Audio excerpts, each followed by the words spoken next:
Los mozárabes son la población hispanorromana y visigoda que permaneció en la península ibérica después de la dominación islámica.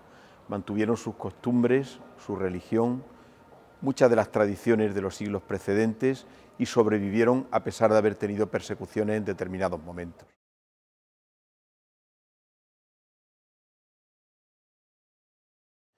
La ciudad de Córdoba en la vida mozárabe es fundamental. No solo en Córdoba hubo mozárabes, sino que hubo en todos los lugares donde los invasores islámicos habían llegado, porque la población no desapareció, sino que permaneció en sus ciudades y en sus barrios.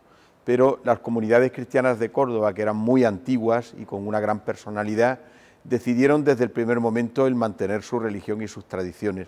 Es verdad que algunos optaron y fueron a lo largo de los siglos optando por convertirse al Islam y formarían el sustrato muladí, pero sin embargo hubo una parte importante de mozárabes, además muy reconocidos por las otras comunidades que conservaron la fe cristiana.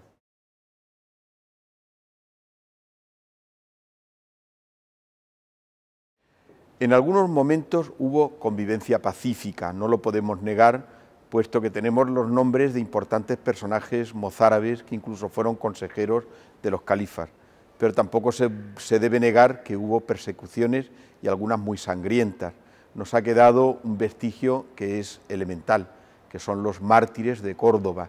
Los mártires de Córdoba, cuyos huesos o reliquias conservamos en esa urna de los santos mártires y que representan todos aquellos que decidieron ser fieles hasta el último momento, y el último momento es la muerte. Este documental se llama Mozárabes, la herencia olvidada, precisamente porque ha habido poco interés a lo largo de los siglos en conservar el nombre de mozárabes y lo que significaron. Sin embargo, hoy, después de grandes estudios y sobre todo dándonos cuenta que no queda más remedio que reconocer que la población hispana que vivía en la península durante la invasión islámica no desapareció totalmente, sino que siguió viviendo con sus tradiciones, sus costumbres y su religión. Pero es verdad que cuando se concluye la Reconquista hay cierta animadversión a lo que había supuesto toda esta dominación musulmana y se intentan eliminar muchos de los recuerdos, vestigios, tradiciones que habían permanecido. Dentro de este mismo saco entraron los hispanos que habían vivido sometidos al Islam, porque aquellos llamados mozárabes quizás fueron sospechosos en un momento por vestir de una determinada manera o incluso porque utilizaban la lengua que habían utilizado durante los siglos precedentes, que había sido el árabe.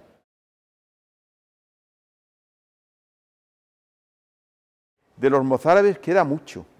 El legado principal es la lengua que se hablaba en las casas, que se hablaba en los mercados, la lengua cotidiana, esta lengua vernácula que desciende de la lengua rústica.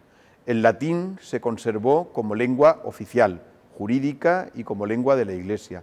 Sin embargo, lo que hablaba la gente, la lengua materna, conforman lo que son las diversas hablas de la península ibérica y, por supuesto, las lenguas fundamentales de todo el territorio patrio.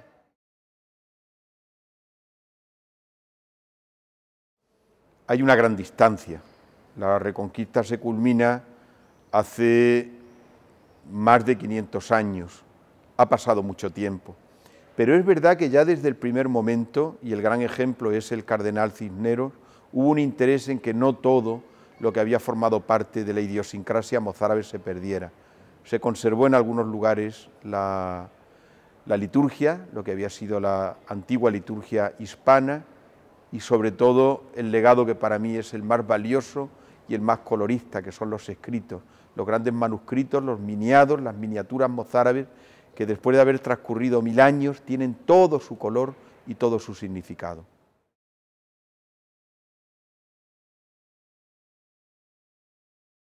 Igual que se hizo un gran congreso, con la misma finalidad con la que yo he escrito ya algunas novelas que hablan del pueblo mozárabe, hemos querido que el audiovisual formara también parte de este interés nuestro en que se recuerde y no se olvide nunca a un pueblo que somos nosotros mismos.